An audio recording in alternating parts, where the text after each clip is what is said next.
අරේත් කටව ඉන්නවා ඒ පාර.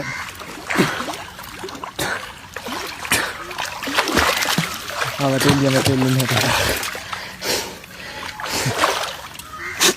ඔමෙන් අපේ කා දැම්මයි කිව්වර මේ ටීවී කබඩ් එකක් ඇතුළේ. නෑ ටීවී කබඩ් එකක් නෑ. මු පැන්නක් දන්නේ නෑ නේද? ටීවී කබඩ් එක ඇතුළේ කවුරුත් නෑ.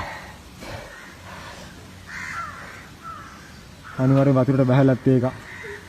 ඔමෙන් ආයෙත් එනවා. මේක කාගේ බල්ලක් දන්න කොහේ හරි කාගේ දන්නේ පව් මල්ලි. ඒක නම් කාගේ උනත් තිරසන්නුනේ බා.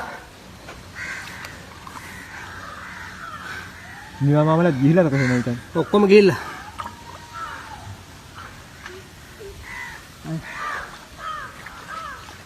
අපේ කට වෙච්ච දෙයක් නෑනේ.